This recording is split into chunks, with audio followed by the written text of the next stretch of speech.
I would like to welcome you to a new era in water intelligence.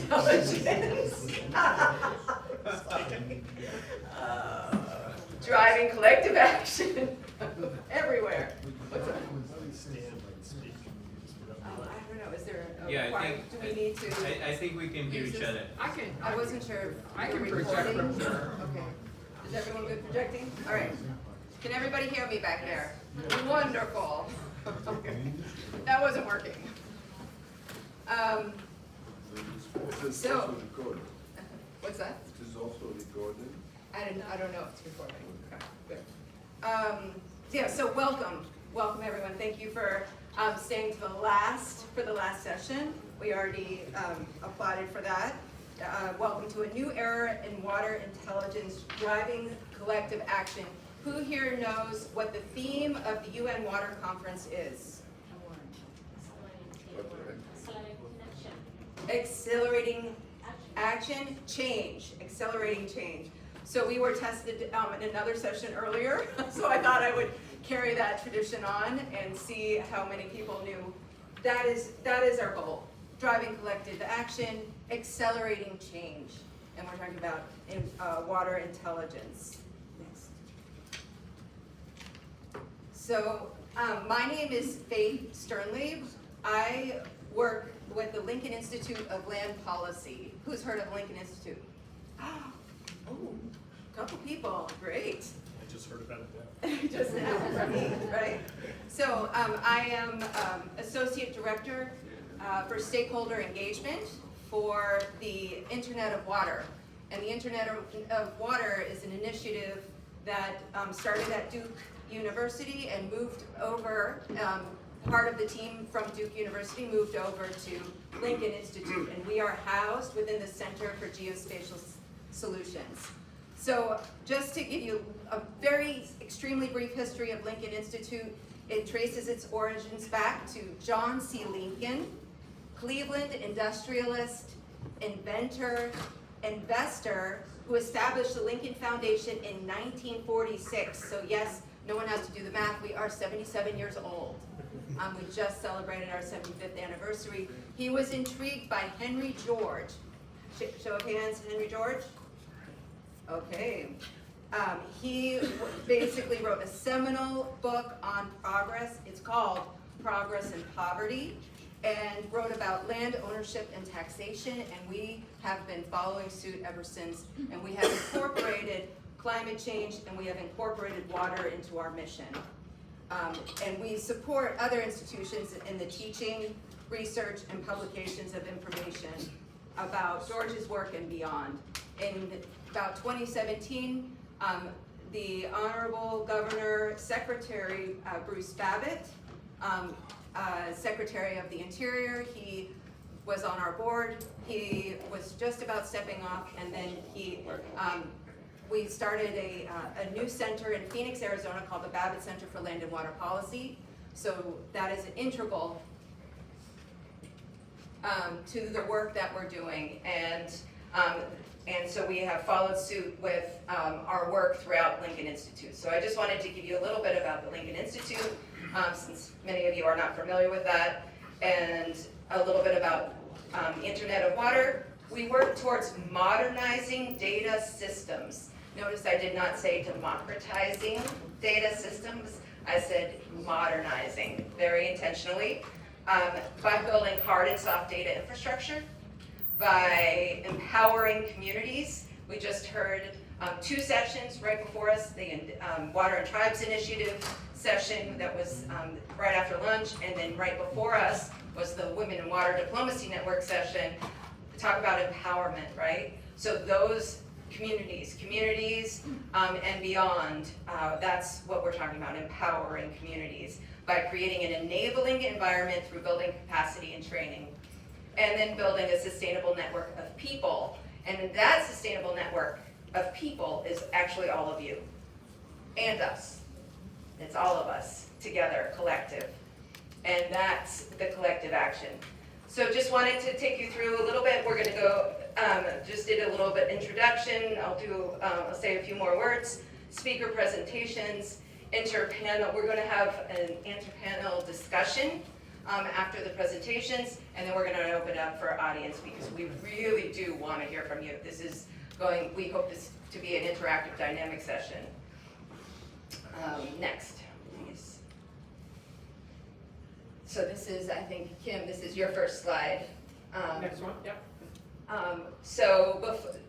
Yeah, let's take care. So before we go to hear from Kim Nelson, and I wanted to introduce everybody actually, so I think we might need to go back.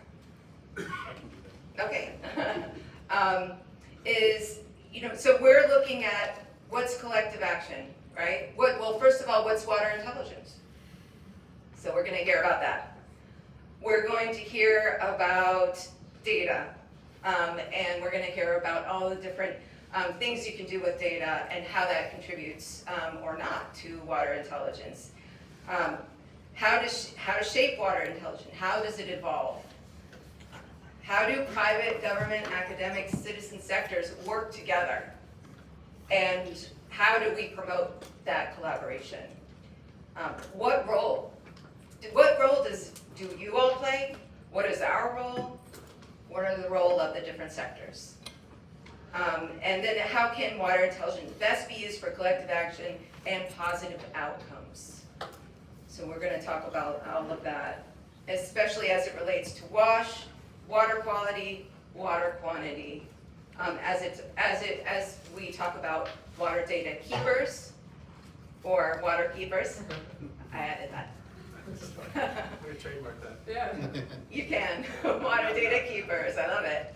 And water stewards, and sustainable watershed management, how that all contributes to water intelligence.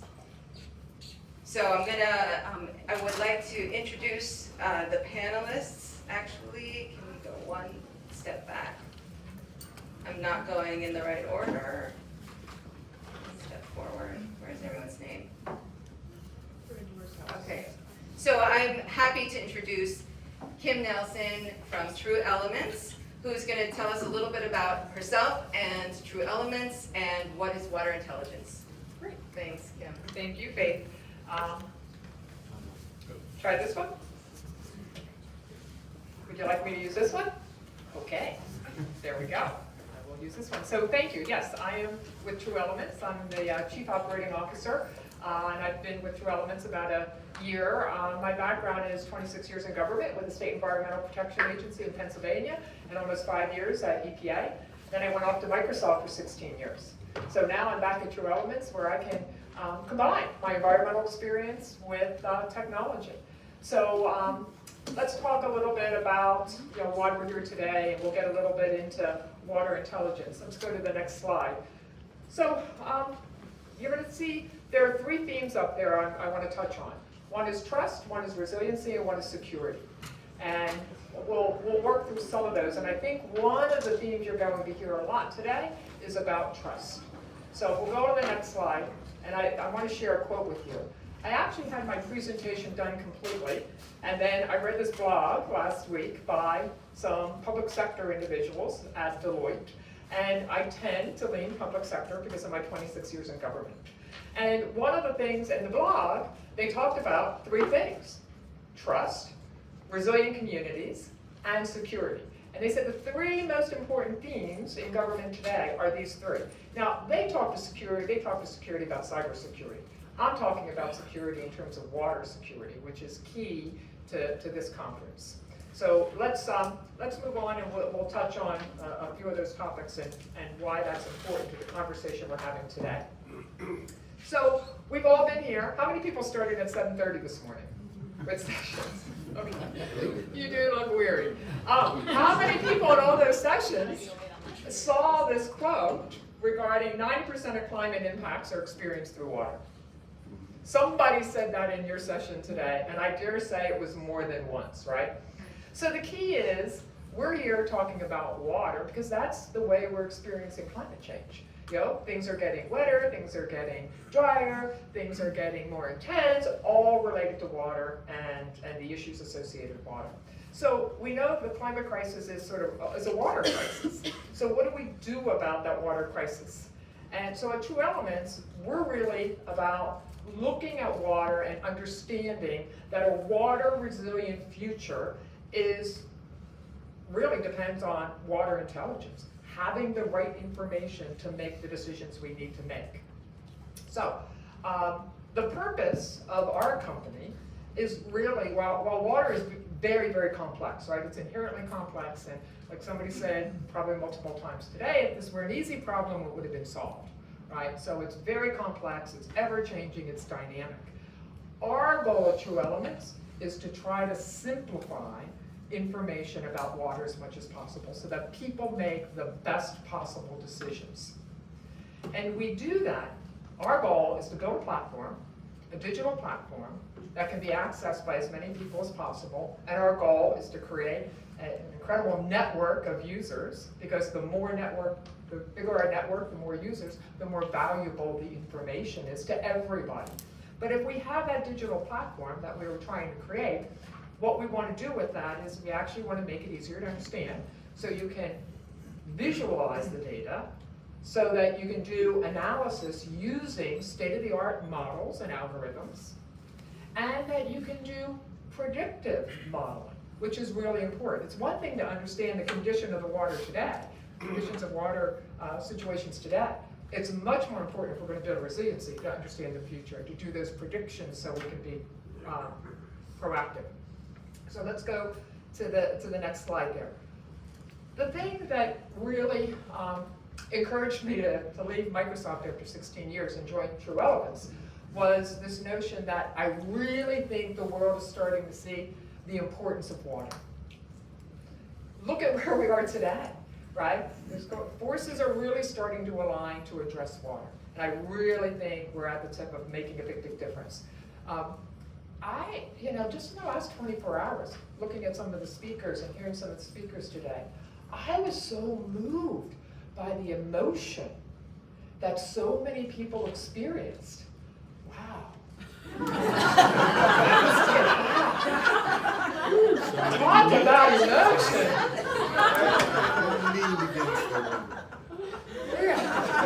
And let that be light. Okay? We could use more water. But did you sense that, really? I mean, the emotion that people coming here, realizing that we're really finally talking about water. So these forces are aligned, and that's important because that's what we need. So Faith, you talked about, why are things different? And that these forces are starting to align. I think, this conference is about action, right? Action. The other thing, though, as I heard repeatedly today, is the need for collaboration across all sectors. And the thing that I think we hopefully will come away from this with today is this notion that if we're going to accelerate and we're going to work collaboratively, it is going to take an investment. So one of the things I've seen in the last year is a lot of uncertainty. No surprise, the economy's been a little uncertain, right, the last year. But a lot of uncertainty in terms of should I spend money, and I don't know if we should do that, and our budgets are tighter. Well, look at this statistic. Every dollar invested in data intelligence yields a $32 return on average in economic benefits. On average. Some of that number can be as high as in the $70 for every dollar spent. So if there's one thing we can come out of here today with, is this notion that if we're really going to accelerate action and we're going to drive for solutions, it will take some investment. But the good news is, right, while this is a water crisis, this is a crisis with solutions and one where there's economic benefits. So on that, I think I'm done. I just want to say, we're going to talk at the end. And how do we have a call to action? I'm sorry. I'm getting better. Okay, so water intelligence, real quickly, water intelligence. So we try to make it easy to understand. What we have here is surface water quality. We try to look at and provide scores, easy to understand scores between like 70, 80, 100. We all understand what that means from being in school. We can overlay, see on the right there, environmental justice layers. So you can look at what water quality is, whether it's in that case surface water quality and how does that overlay with environmental justice layers. The bottom left-hand corner, you can see there as we do predictions for modeling, you can see that red line at the bottom, how it goes from here to up there. That's telling us by the year 2040 in this particular area in Houston, a 100-year storm is going to deliver twice the amount of rain that it does today, right? And then if you look on the far right, if we look at the stressors and we start to predict what are the stressors on water, on water quality, riverine flooding, sea level flooding, what happens in terms of how close are you to PFAS related sites, Superfund sites. So all these stressors that are on water quality, trying to make it easy to understand, red, yellow, green, easy visualizations. So let's go and just finish up here. Again, we want a new era in water intelligence, easy to understand data. Imagine a global network, 1 billion users, all sharing information. So let me turn it over to Marc. Thank you so much, Kim. Marc Yaggi from the Waterkeepers Alliance. Thank you, Faith. And yeah, Marc Yaggi, CEO of Waterkeeper Alliance. I want to wish everybody happy World Water Day. I drew the short straw because I got to come after Kim, who just came in hot. Nice. It was all the lighting. Yeah, Special effects. she's got tricks. I'm going to see if I can pull it off too. So, Waterkeeper Alliance, for background, we are a global organization that unites more than 300 locally based clean water advocacy organizations and focuses citizen action on issues that affect our waterways, from pollution to climate change. I want to acknowledge that there are some of our waterkeepers from around the world and some of our Waterkeeper Alliance staff in the room. So I'm going to start this is the audience participation, start beginning here. You guys raise your hands. There they are. Thanks for being here. So our mission is to protect our right to clean water in communities around the world. I think you can go to the next slide. And today is, of course, the start of the UN Water Conference. It's World Water Day.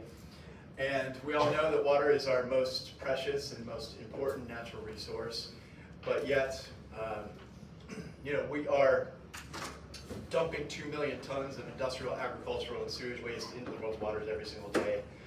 We know that too many people lack access to water, and hovering above all of that and compounding things, exacerbating things, and climate change and other factors, as Kim mentioned. You may have heard this earlier from other people today too. To us, water is, it's more than just SDG 6, it's more than Sustainable Development Goal 6. It is the fundamental underpinning of all the Sustainable Development Goals.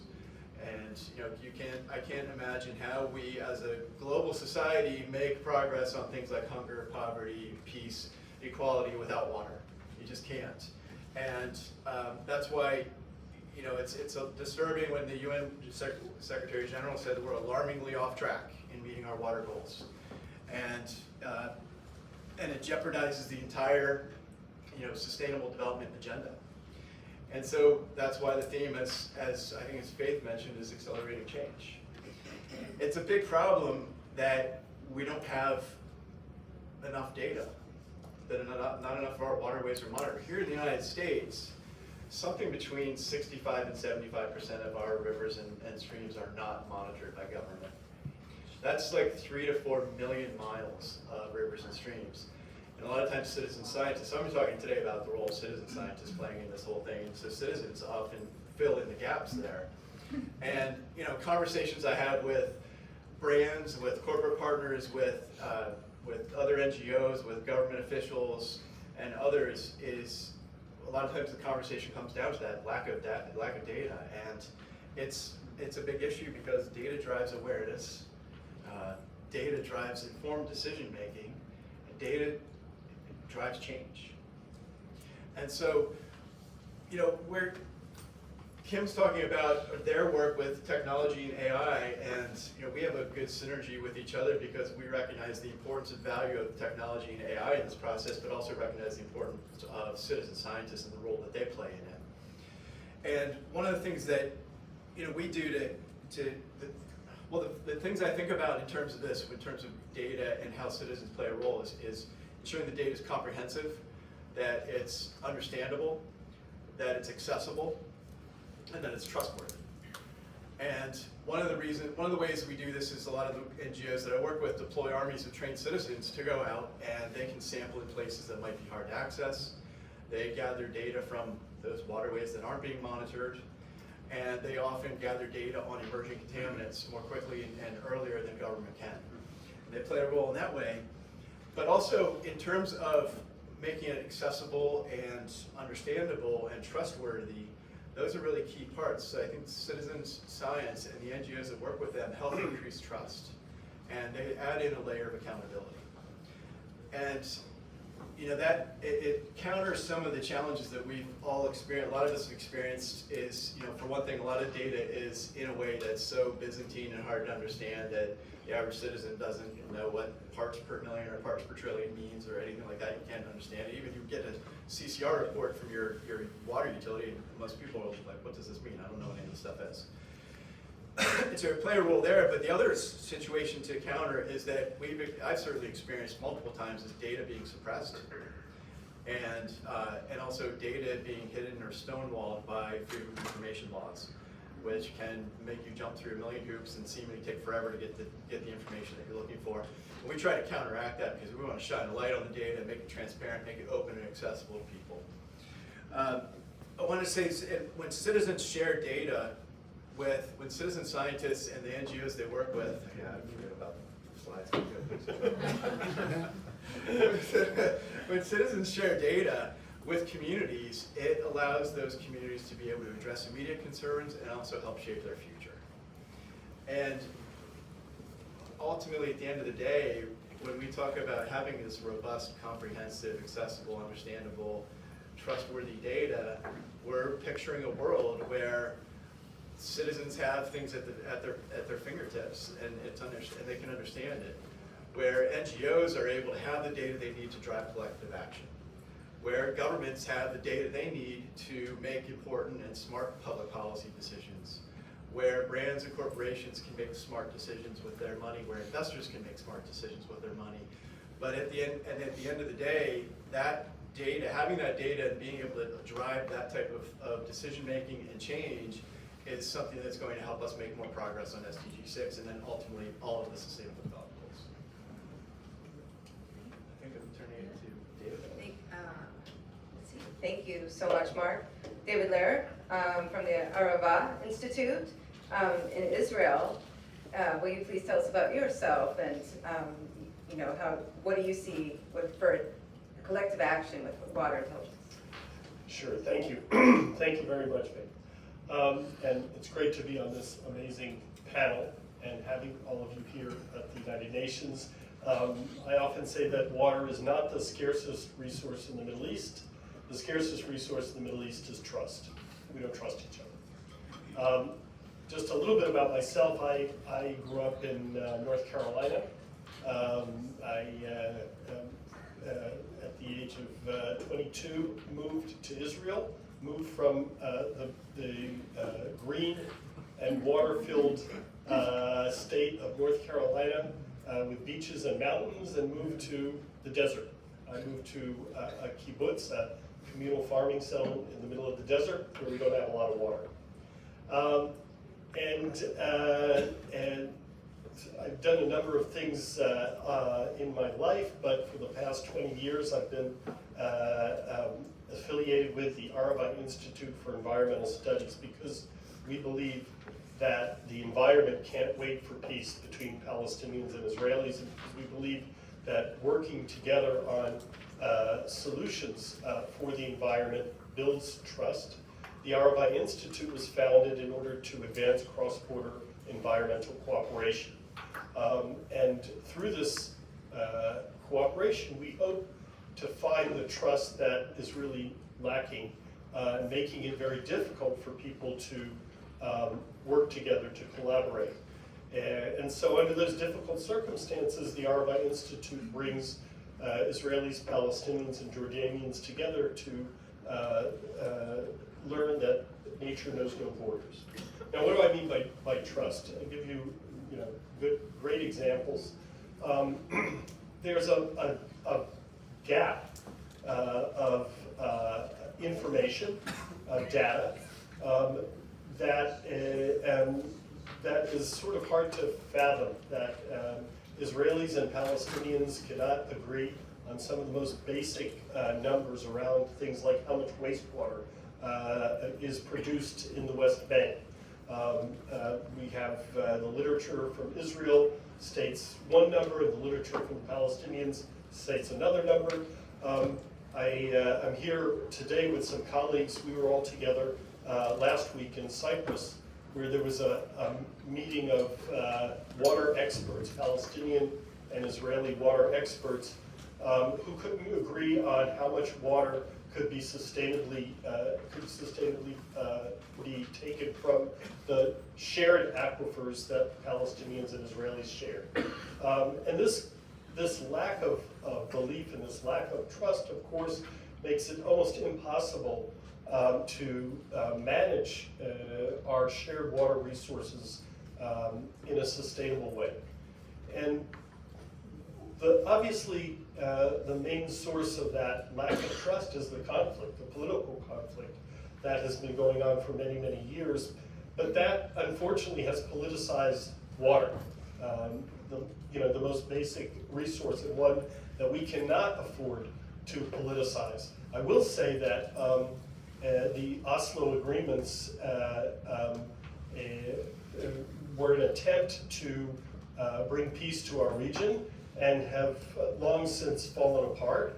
However, the one area where Palestinians and Israelis still manage to find a way to cooperate is in water. The water protocols are still somewhat active, but the main reason here for this politicization is that both Israelis and Palestinians see water as a national resource. And of course, if you have a national conflict, then you can see why there would be disagreement. Water has become a symbol of sovereignty for both Israelis and Palestinians. However, there's a big difference between the way Israelis and Palestinians relate to water. Israelis do not connect water to land. Water is a national resource, and we practice in Israel a kind of a hydro-socialism, where we say that no matter where you are, even if you're a farmer living where I live in the middle of the desert, where there's no water, you get as much water as the farmer up in the Galil. That's a government commitment, and they live by it. Palestinians believe that water is connected to the land. If I own land, or if I'm sovereign over land, then I have the right to take out that land. So really, what it becomes is an argument between Palestinians who want to talk about rights and Israelis who want to talk about supply. So how do you overcome this lack of trust? You have to find common ground. You have to find something that perhaps we can all agree on. That's not political, that's not been politicized. And we at the Arava Institute have worked with our Palestinian and Jordanian partners, as well as our colleagues from Oxford University. And we focused in on wastewater as being a possible bridge the gap, because wastewater is not about sovereignty. It's something that we all produce, and it is something that communities can utilize to provide themselves with water that is not being provided otherwise. It is an unused resource. Israel has managed to really capture that technology. Israel treats about 95% of our wastewater, and about 85% of that water goes to agriculture. It is the goal of the Israeli government to get to basically 100% of our agricultural water will come from wastewater. On the other hand, the Palestinians do not have the infrastructure for that. So both Israel and the Palestinians have a strong mutual need to try and work together to capture that wasted wastewater and turn it into usable agricultural water. And just to mention a small victory before I turn it over to the next speaker. Yeah, that's it. I'm there. Perfect. This is an example of how people can, even under the most difficult political situation, work together to solve water problems. Recently, the Arava Institute negotiated an agreement between the Palestinian Water Authority and the Israeli Civil Administration on building a trunk line, a wastewater trunk line that will bring treated wastewater down to the Jericho Valley for Palestinian farmers. And I think that this is a good example of the type of the model that we could use to build trust in our region. Thank you. Thank you so much, David. You know, we could listen to your stories all day. And hopefully, you know, we'll get a chance to hear some more successes that you and the center have seen over time, especially given the example of wastewater. So, Christiaan Morssink from representing Global Water Alliance. Right, indeed. Thank you. We are a small group of volunteers only. We still don't have anybody on staff. And we work on the idea of collaborating between universities and building databases and organizing the intelligence that we need, doing a lot of focusing on service learning, service-based learning. We operate out of Philadelphia, but we have members all the way in New Zealand and in India and Nepal. We're definitely small, but by all means, join us. The idea that I wanted to bring up is very much a little bit of a reflection of history. I come from the Netherlands. I have a tendency to pay these things in the context of what does that data management actually look like, and where did it come from, and how did it happen? When you build and talk about trust, one of the things that comes to mind, because I come out of public health, is the basis of building trust to get people knowing about their health situation and stuff like that. And the WHO has been working for a good 100 years on building a thing called the global burden of disease. In the last 50 years we have one. And we used may I have the next slide? We used a system of paper transfer. And we had uses of research done by having large papers being brought to the CDC or the NIH to be reviewed by professionals who cut papers from professionals to work with it about making the professional decisions. All very time consuming and all very slow going. And in that context, that particular idea of why do we do that way, is that we wanted to create trust. We wanted to make sure that you had reliable data, that you had trustworthy data, that you were complete. May I give you an example about incomplete data? When in Bangladesh, water was being drilled with small boreholes. All kinds of tests were done by the Royal Labs in London, and they tested all great, but they forgot to test for one thing, arsenic. And you know, that way you can create trouble, because now you have a situation where you trust for almost everything and you forget one thing. Now who is to be blamed? Those are the kind of things that come to bear. In the ideas of the EPA, when the EPA started, we had the water situation, doing these things of data collection, and we had to clean up water, and we had to find out who were the culprits. And America is a litigation-built society, so we had a lot of data being questioned about where they come from, because somebody had to pay. And those are the kind of things that come into when you start organizing data and why you rely on professionals, etc. And that particular form of data collection has penetrated for a long time throughout almost everything. We use professionals to collect weather data. The farmer cannot put his finger up in the air and say, where does the wind come from? That's not a data point. But the whole airline industry relies on it. The whole commuting traffic relies on what you heard every morning before you leave, at least in places where weather can be up and down. So the idea of the data collection systems have been kind of overgrown in the form of dissemination problems. Who will get it? Who can read it? Like the cubic, 100 cubic feet. That is my wave cutoff point. And in Arava they use cubic meters. So how do you connect these two things, right? And that's the kind of connection that you constantly have to deal with when you talk about the data from different countries. But that idea of global databases collection was normally driven by professionals. And that whole idea of presenting that in the context of water has been done in the same way. Almost all the way that we get water data is done by a set of professionals. And we pay them, we train them, and then you do that kind of thing. Whether it is the quality of the water in the harbor, whether it is where the ships have to go so that they can maneuver outside or canal, things like that. But next slide. We need to be having a situation of bringing these data in another way to places where it can be organized. So the dissemination of facts is a translational activity in the past. Because we use difficult words and we use difficult formats driven by professionals who want to be exactly correct so that they cannot be sued.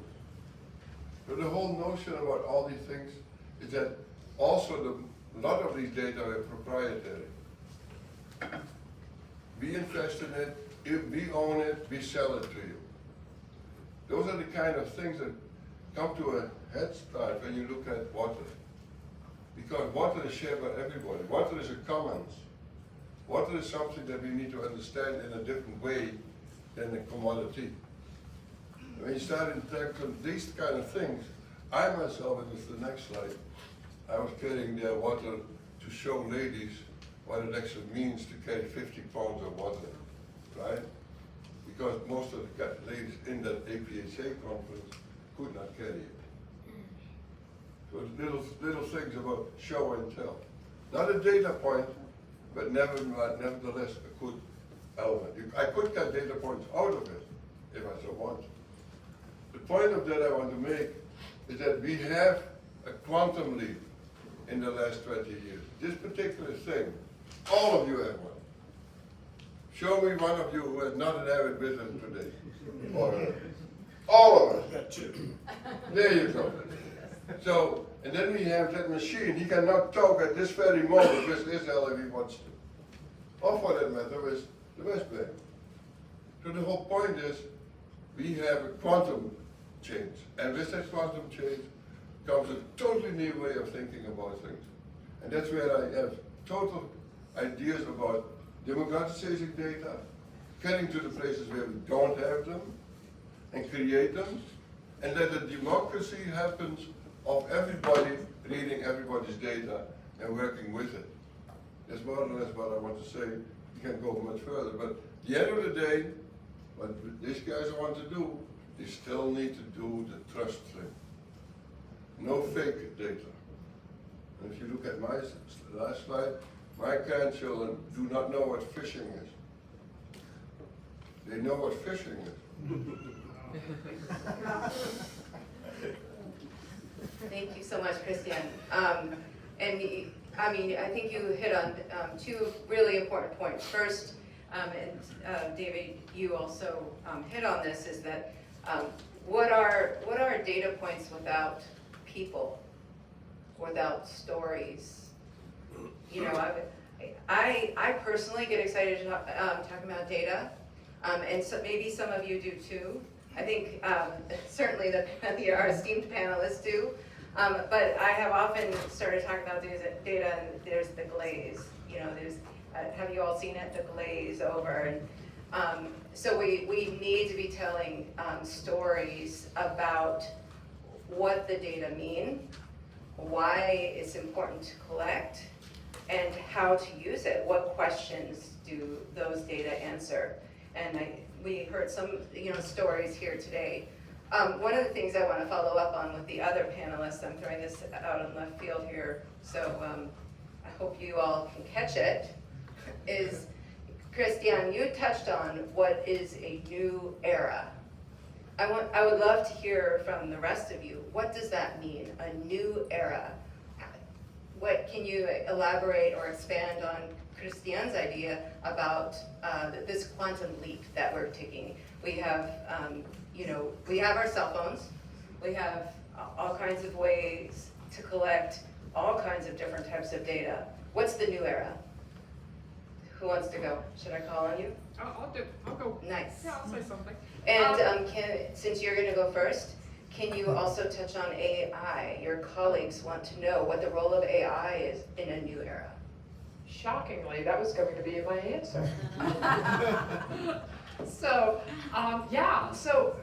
Marc touched on the fact that how many miles of surface water, rivers, and streams are not monitored today, right? 60% in the United States, no monitors. So, I would say, to me, a new era of water intelligence would be one where, imagine if we had internet-connected water sensors on every stream and river and surface water and groundwater source in the United States.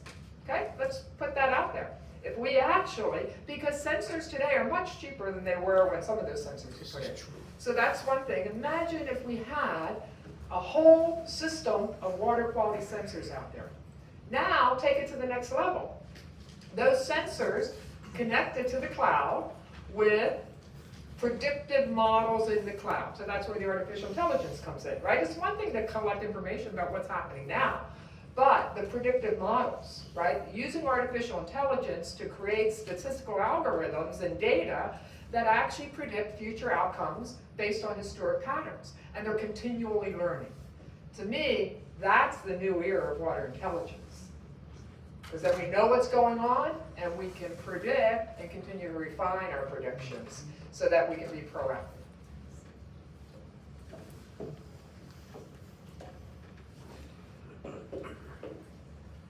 So I want to say something about the communities that are not connected to the grid, because those, in fact, are the most vulnerable communities to climate change, to extreme weather, droughts and floods.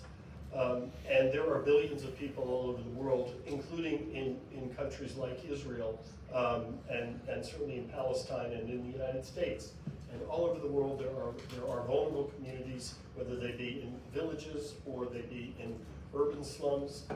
And I think that the new era has the opportunity to bridge that gap, because we can jump over the long period of time that it takes to build massive infrastructure, electric grids, sewage systems, and go to something else, to go to off-grid technology, which will enable people to treat their own wastewater and reuse it, will enable people to pump water and to desalinate, will enable them to do many things that they are dependent on large governments or large infrastructures. And so I think the new era could look very different. It could look like a much more resilient world in which people have the ability to, communities have the ability to provide for themselves. But this is where I think remote sensing and remote control and being able to connect to the data, is critical, because you want to know, you want to be sure that that water that you've treated yourself is safe to drink, that the food that you're eating is safe. So I think that that's what the new era could look like for a lot of parts of the world that are not connected.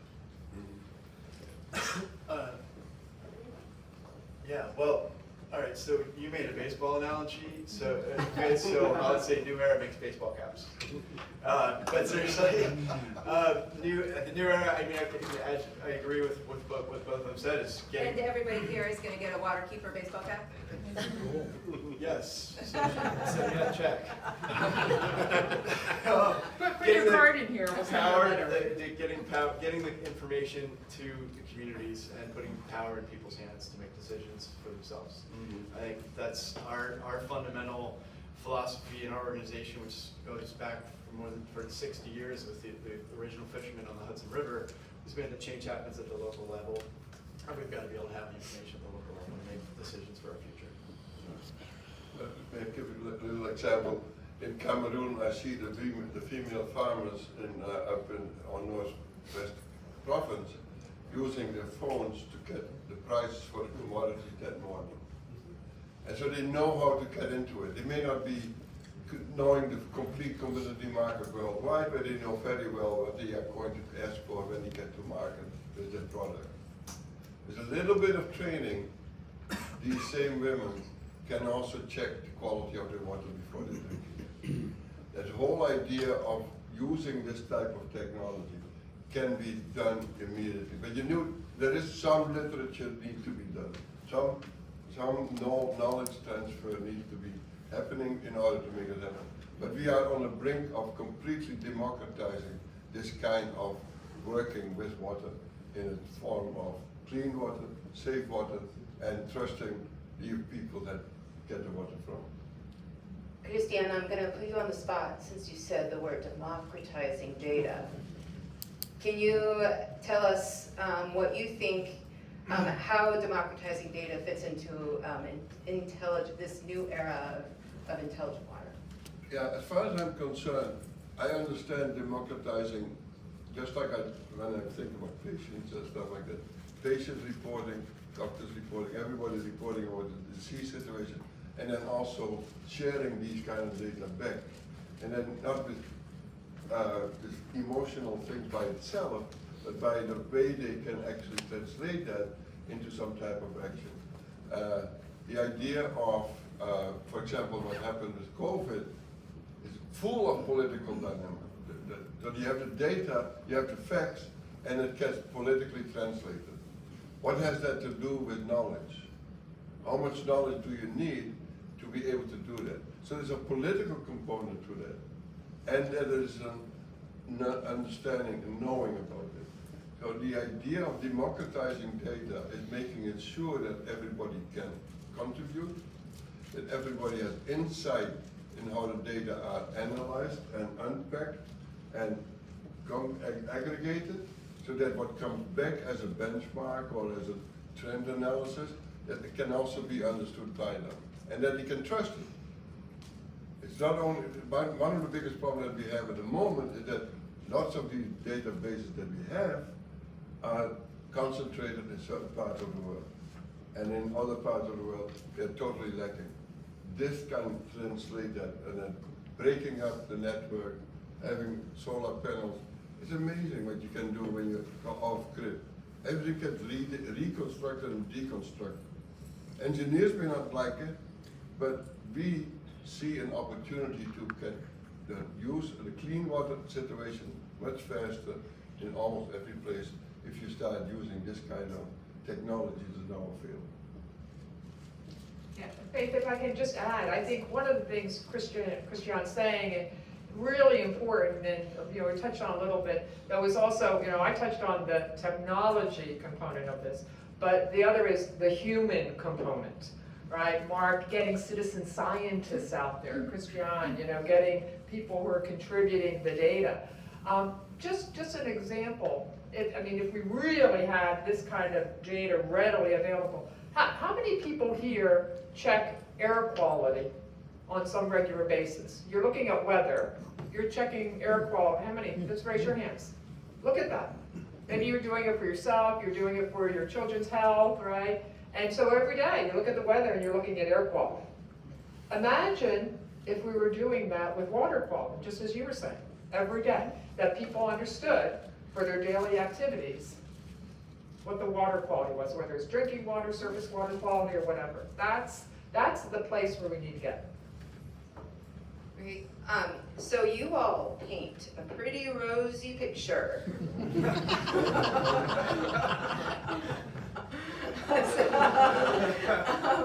Are you ready to have some questions from the audience, because we've got one on that note? Yes, please be my guest. Hello everyone. Please introduce yourself. My name is Livi Montescu. I am founder and CEO of Watergenics in Berlin, Germany.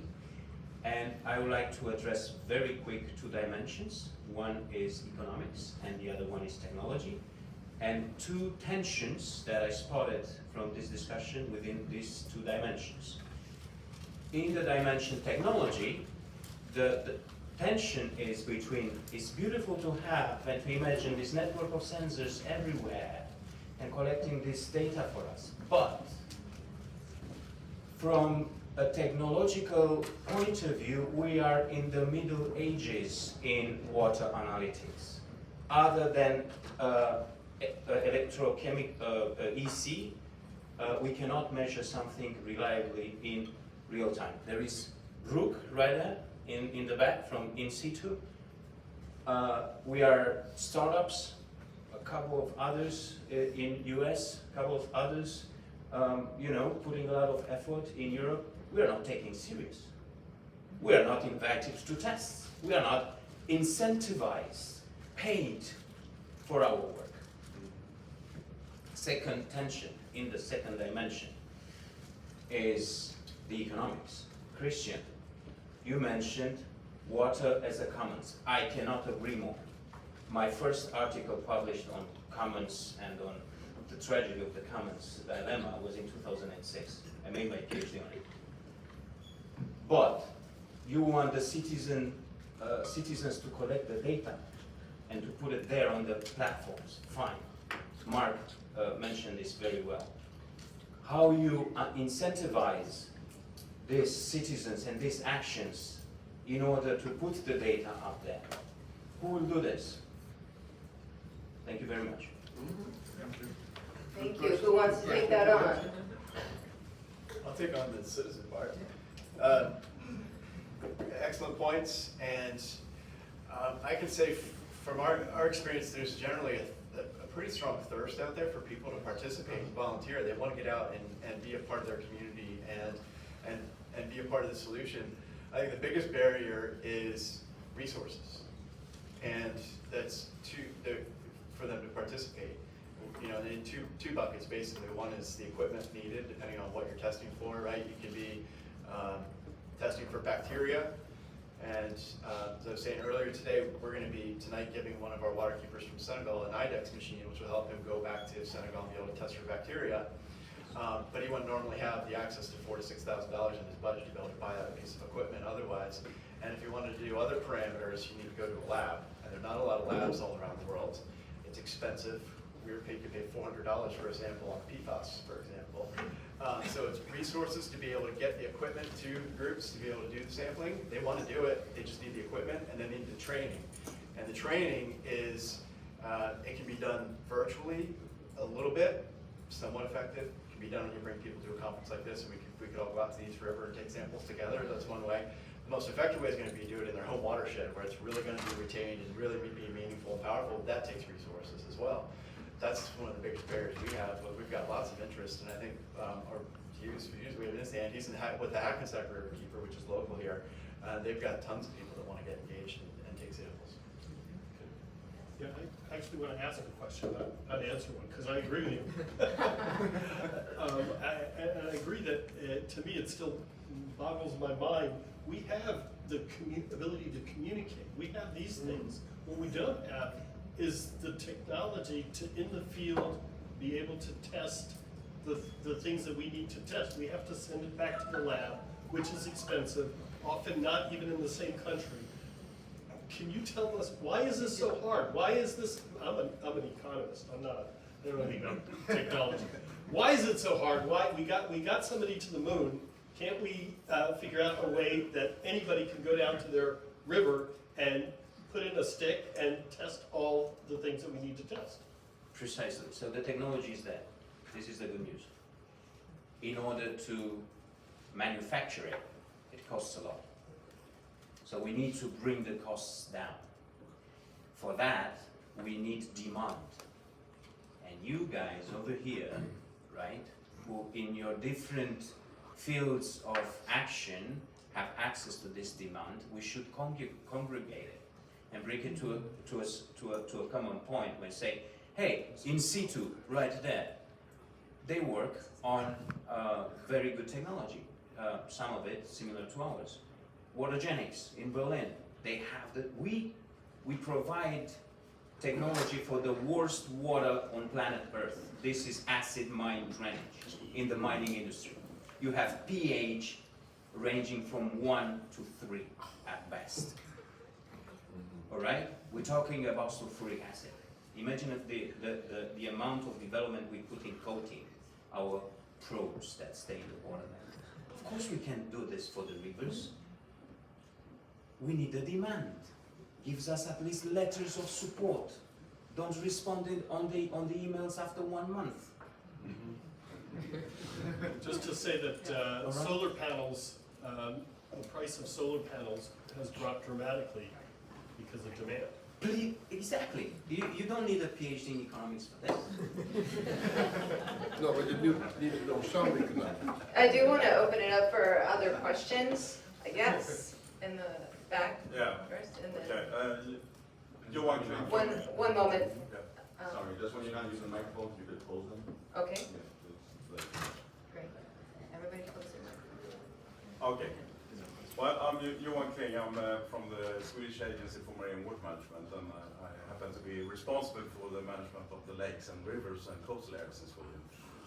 It's a lot of lakes and a lot of rivers. And I think, since I'm responsible for financing a lot of what you're discussing now, I think we really are at the stage where we're shifting from, sending out people in the field to monitor things and look on things. It costs a huge amount of money, and you can do it in a few places.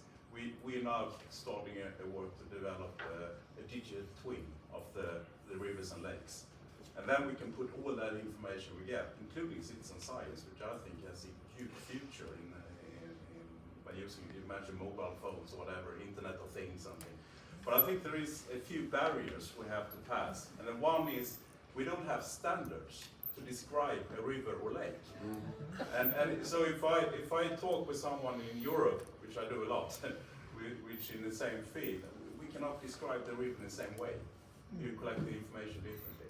The other thing I think is, for example, for citizen science, when I ask my colleagues, why don't we, instead of sending out one very expensive equipment like a pH monitoring or something, why don't we provide this type of low-cost information to citizens and they can monitor it for us?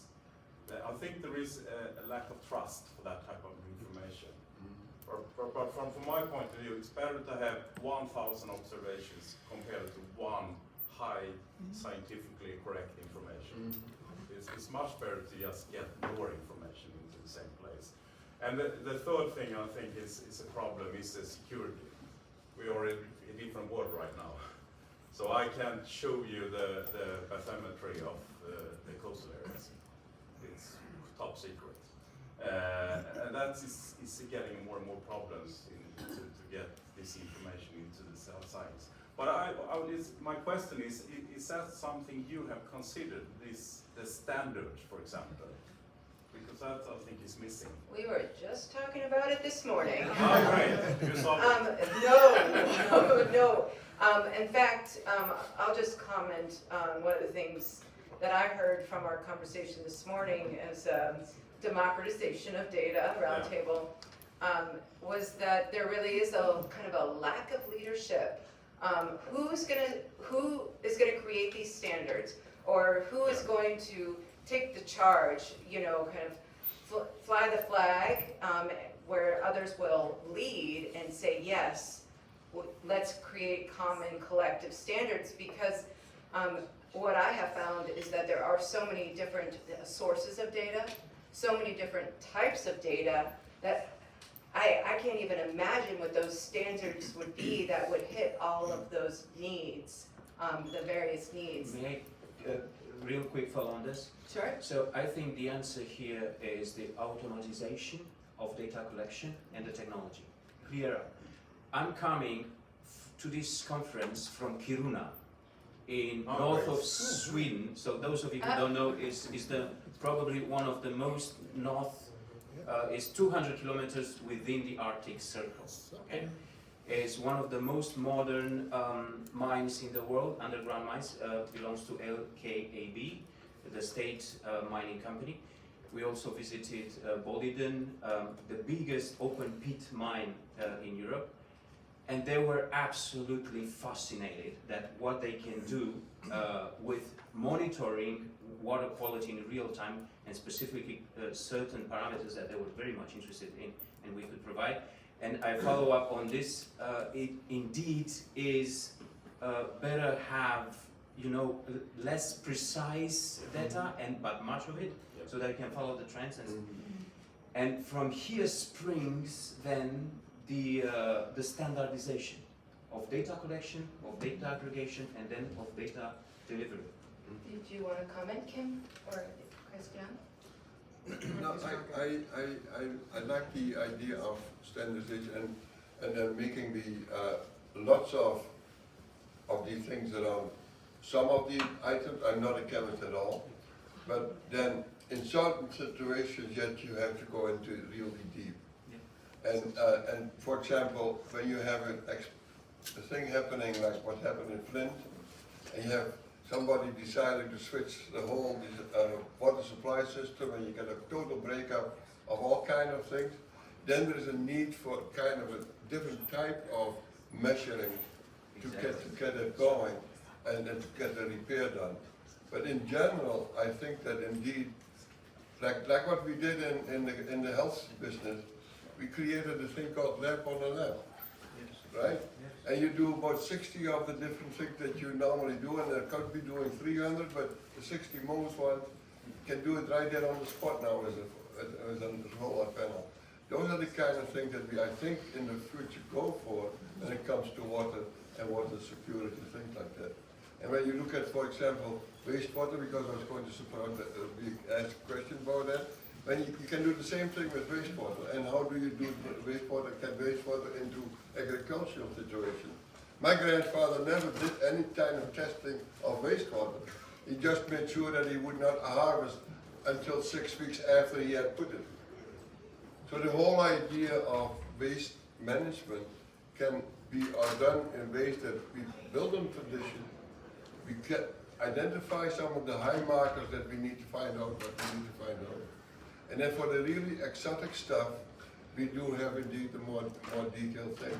But I think that just like a family doctor has a little bit of a lab, you don't have to, all of us have to go to the hospital. And I can see the same thing with doing our water. On average, that's what we're going for. I am totally agreeing that we have to go. And one other thing, we have in our neighborhood a couple of guys who have been trying to create a sort of making testing equipment that farmers can use. And they had to get something down that was cheaper than what farmers, than what these specialists come and do the service for you.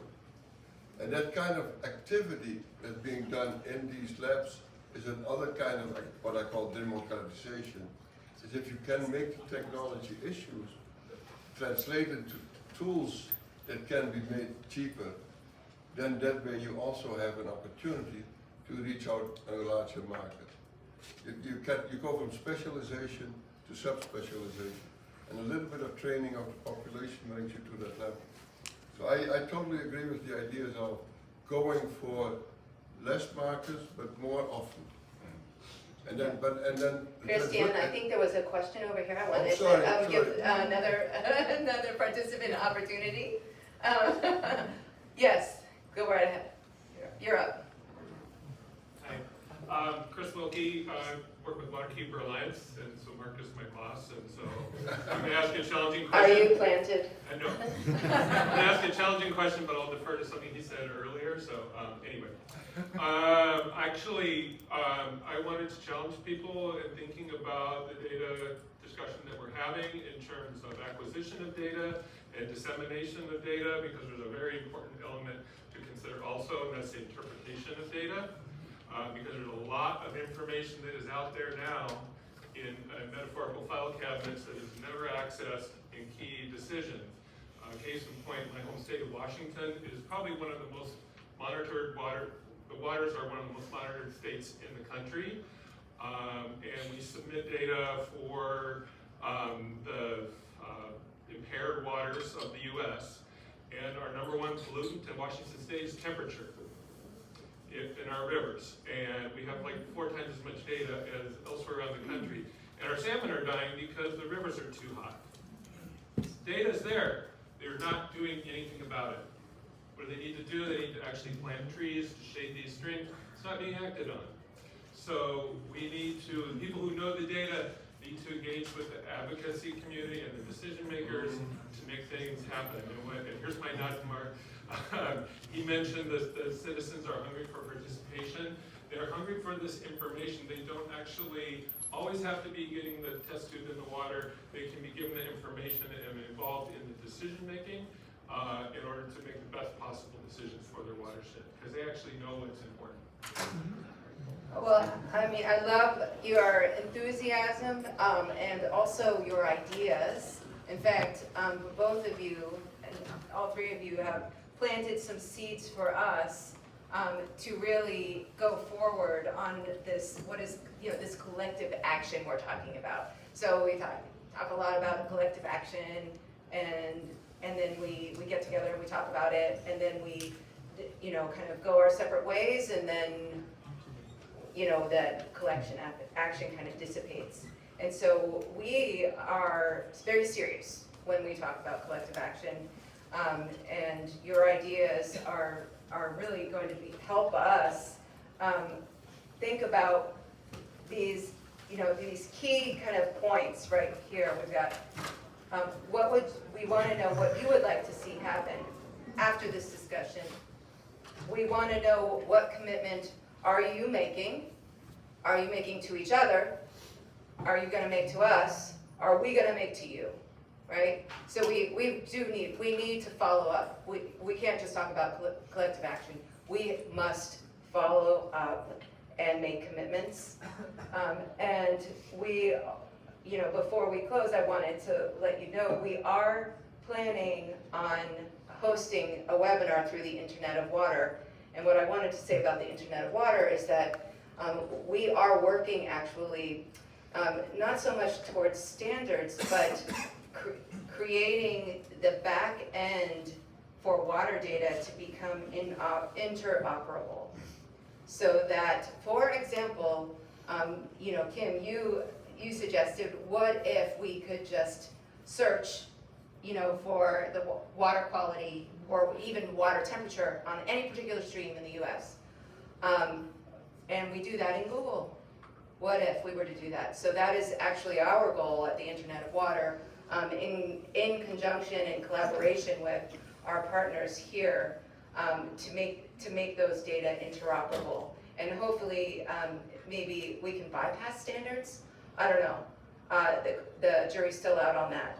But I wanted to open it up for the last few minutes. I forgot my watch today. I forgot my watch. Thank you. 3 minutes.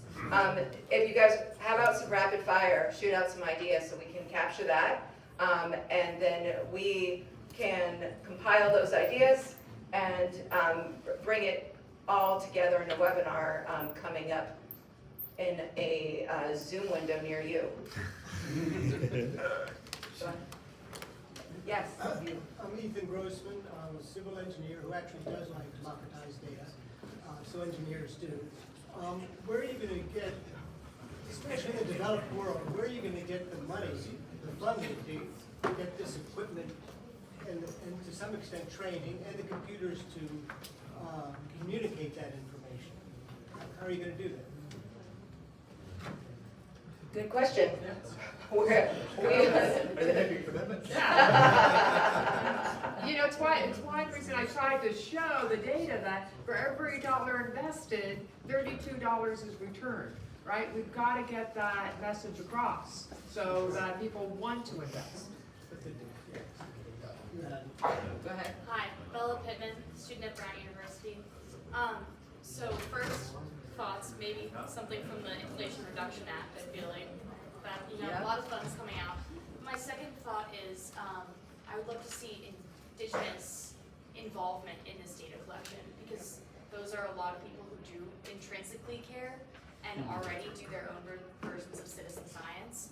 And so training, but also discussions about their involvement, what they want to see with this democratizing data. Because I didn't get a chance to ask a question, but when we do prioritize simplifying data, a lot gets left out. And so I think that involving Indigenous voices in the conversation of what does get included is very important.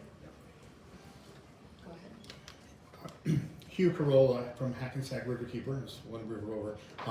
So in doing the, we do data collection for pathogens, Enterococcus and fecal coliform, and we do chemical testing for DO and a whole series of those parameters.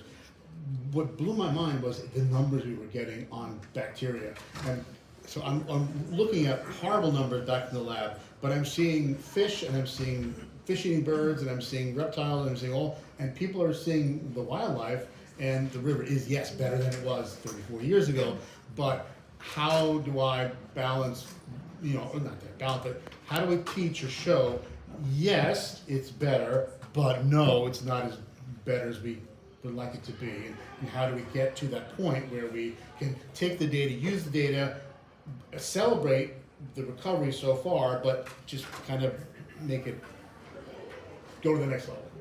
Great, thank you. Comments, go right ahead. Hello, my name is Susan Scorbati, and with my partner, Dr. Asim Zia, who is actually the water expert. 5 years ago, we founded this organization called TWIN, the Transboundary Water and Cooperation Network, and we are now on 6 continents with about 35 different community groups that are in different river basins around the world. And so my question, I totally support what everyone has said about data sharing and a standard that I think is really important. But what happens now you find out that, like the PFAS, now you find out that this is all over the world, or that this river, the Hackensack.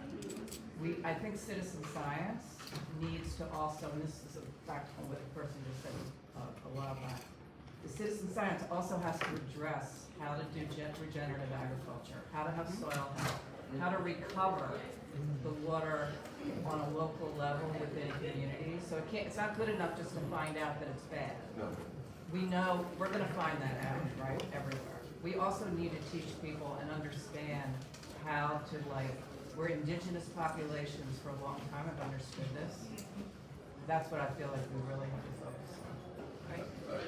I really want to argue that indeed you do not collect data for data's sake. You do it for action. And that's the whole idea behind it. Planting trees, we do that at the schools that we're using. The same students are doing the testing on the water, they're also planting the trees, and they're going all over the plant, cleaning up where need to be cleaned up. And we need to train them about how bad the water can be. But indeed, action is the element behind it. And that also means that we go beyond our water sector itself. Agriculture is a big, big, big boy, but also the healthcare industry and all that stuff.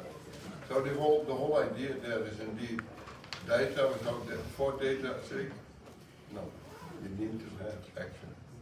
So I would, I want to make sure to respect your time, and looks like there's maybe another group that's trying to get in. So with that, this is an all hands on deck issue. I think you all know that. We would love to get your ideas. We have a sign-up sheet. It stopped going around for a little bit, but it's going around again. We would love to get your name and email address so we can contact you and get in touch with you about the webinar that we're planning, and we'll have more information about that going forward. Each one of us is a solution. We all have a solution to the problem. I think we have come a long way, and we still have yet a long way to go. And I just want to thank the esteemed panelists for your contributions. And